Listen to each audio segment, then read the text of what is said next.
Assalamualaikum warahmatullahi wabarakatuh. Di sini saya akan menjelaskan mengenai kasus yang saya ambil dari desa saya, yaitu kasus mebel. Sebelumnya saya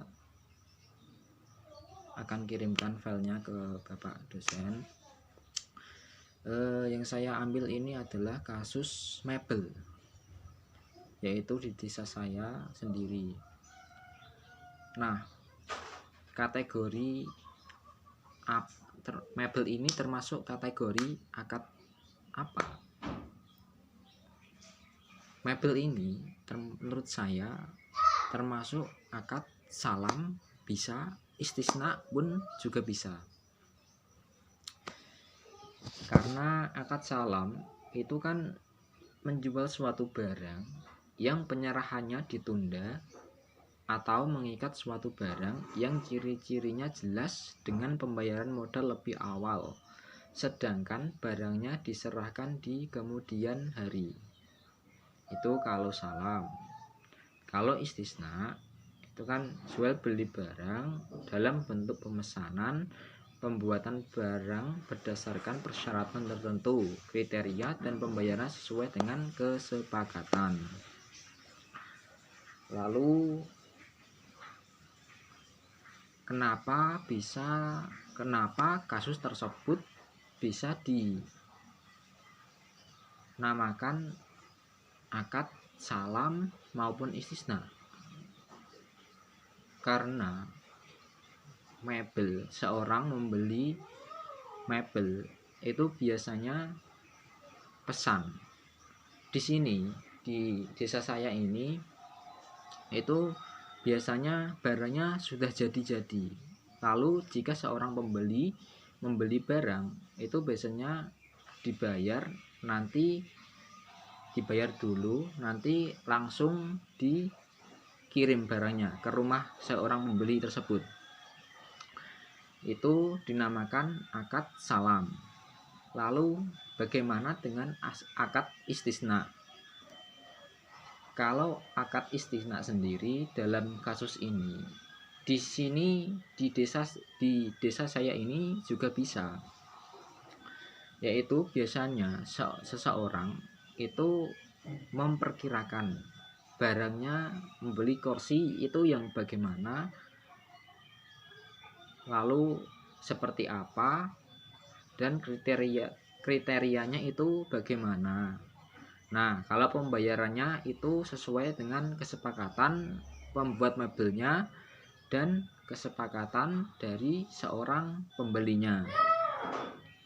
Nah, itu yang bisa saya jelaskan mengenai kasus yang saya ambil dari desa saya itu sendiri. Selanjutnya saya akan memberi pertanyaan serta menjawabnya. Oke, mari kita masuk ke sesi tanya jawab atau Q&A. Kita langsung ke pertanyaannya ya. Ini dia.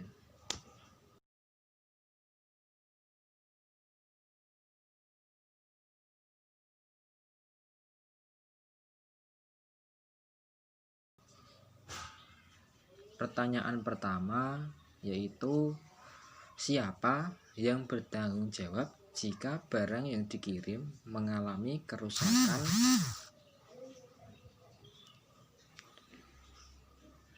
Dalam masalah ini sudah jelas dan mungkin semua orang tahu ya. Mungkin jika ada pesan barang lalu barang tersebut mengalami kerusakan, itu menjadi tanggung jawab dari si penjual.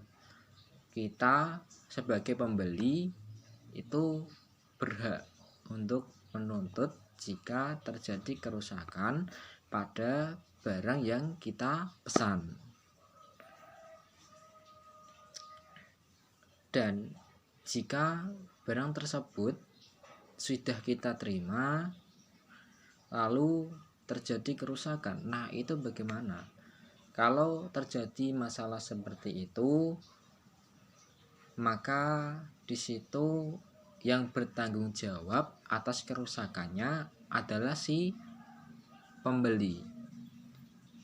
Kecuali jika si penjual itu memberi garansi setahun atau berapa, itu menjadi tanggung jawab dari penjual. Itu yang dapat saya jawab. Selanjutnya kita ke pertanyaan kedua, silahkan.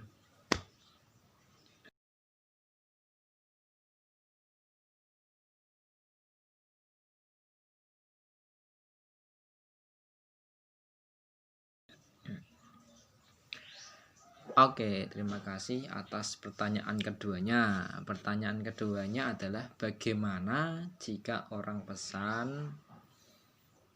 memesan barang itu meninggal dunia? Apakah akadnya itu masih berlaku? Dan bagaimana dengan barangnya? Apakah barangnya tersebut dikirimkan atau tidak usah dikirimkan? Dalam masalah ini sering kita jumpai ya, yaitu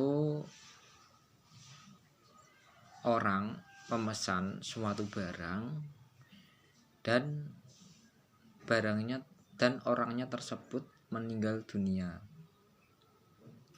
Nah, kalau menurut saya ini akadnya ya tetap jalan. Mungkin si penerimanya itu bisa dari keluarganya, bisa dari kerabatnya lah.